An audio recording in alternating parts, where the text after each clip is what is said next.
Hi, I'm Gracia, I'm Ana Villalobos. and we're going to be talking about design thinking. So one of the main reasons we are doing this research is because it helps us to learn how to solve problems outside of the box, and that there are tools that will help us to develop this skill, and also to learn how to use these tools and which ones they are. As well, it is to understand design thinking, diverse methodologies it has, as well as its impact on international enterprises. And since it is efficient, it can help us in our personal life. It is important in real life as it helps us to grow as a person by helping us to develop some skills that we're going to use in our daily life, whether we want it or not, like empathy or the ability to adapt or teamwork. It also helps us to develop, like Anna said, skills like teamwork, or also it helps you be more creative and be more confident in yourself, as this methodology teaches that there is no structured way to finding a solution. So what is design thinking? Design thinking is basically a way of dealing with problems, and it is used in several professional areas such as health, art, or engineering, to mention a few.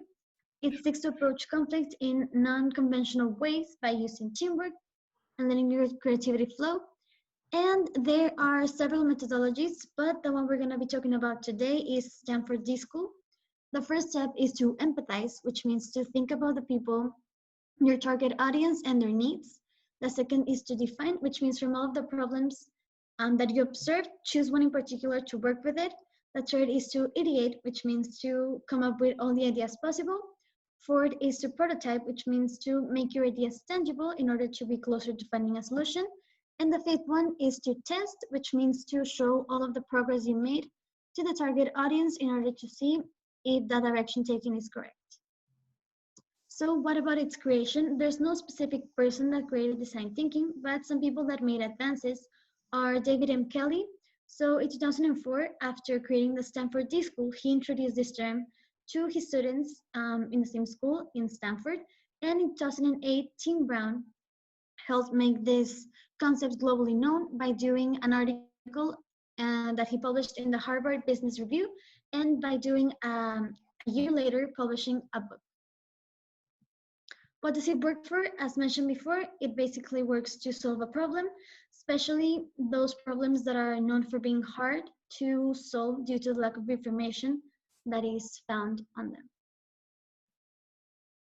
So design thinking is a very effective process that has been used by many companies, but also has been modified by other companies in order to adapt to the circumstances of the problem or the area or the other aspects that haven't been thought about before. And I wanted to present you the double diamond methodology, which was developed by the Design Council in 2005. The model consists of 4 steps, which are divided into 2 sections, the first and the second diamond. And in the first diamond, it begins with the first step, which is discover, which involves having the product completely with all the specifications and all the details, and then involves spending time with the audience and wondering which are their needs and their wants, understanding their perspectives. And the second step is design, which after that, the team will have a brainstorm where they will discuss which is the problem that they can solve with the product, or which are the problems that they are aiming for. And the beginning of the second diamond begins with the third step, which is deliver.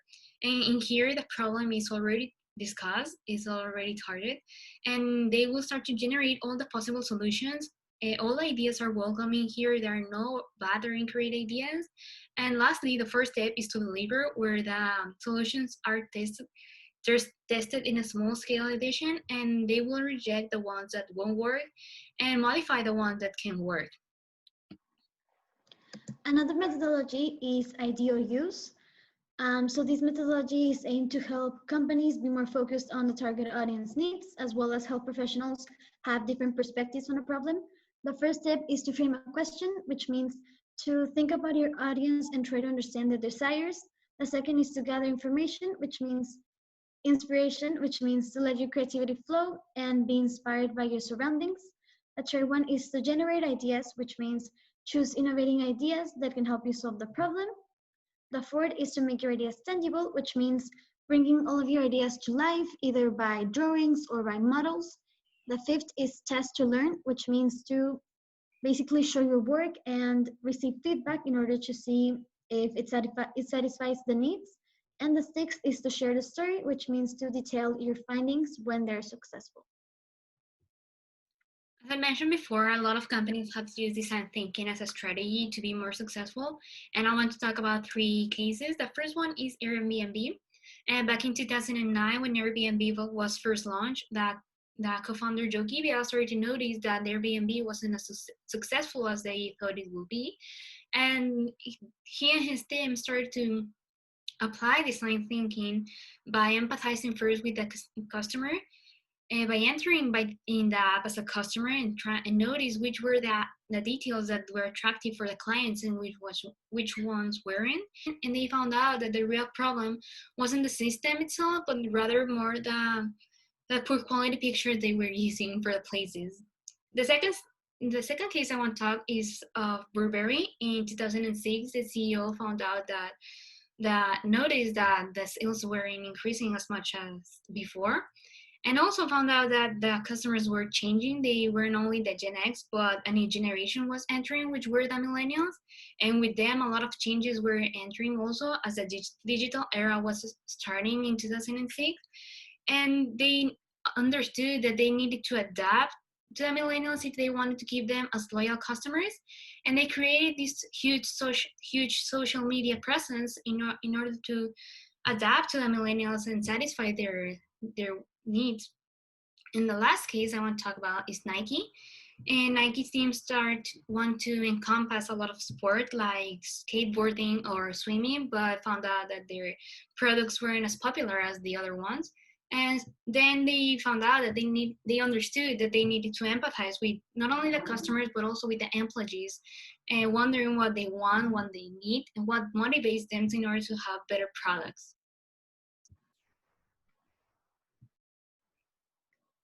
So in conclusion, what did this research taught us? In my personal opinion, it taught me about design thinking and why it's so popular, as it seeks to truly use creativity to find fresh and innovative solutions. And what caught my attention the most is that I never really expected there to exist a specific plan or series of steps to be able to show. Espera, voy a empezar. Sorry. Salud. Listo. Okay, fue justo el timing, correcto. Okay. So what did this research taught us? In my personal opinion, it taught me about design thinking and why it's so popular, as it uses creativity in order to find fresh solutions for problems. And something that caught my attention is that I never really thought there was gonna be like a concise plan that people followed in order to solve their problems. And I learned that it can help at a corporate level, as we saw, but if modified, it can also help at a personal level and transform your vision toward world problems. What this research taught me was the real impact of design thinking, how it helped you to grow as a person. As I mentioned in the beginning, it helps you to develop skills that you will use in your daily life. And it really caught my attention how design thinking actually, how it helps you to develop these skills, as it, for example, in empathy, it places you in the shoes of other people, understanding their own perspectives and changing your vision, as Hannah said. And I think it's relevant to understand design thinking and learn about it, because it opens up your mind and help you think outside of the box, solving better the problems actually.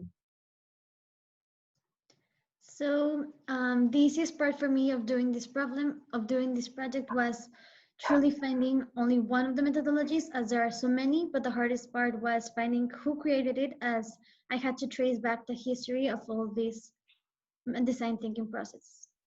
Well, for me, the easiest part was to search about the cases, because there were a lot of examples really, really good explaining.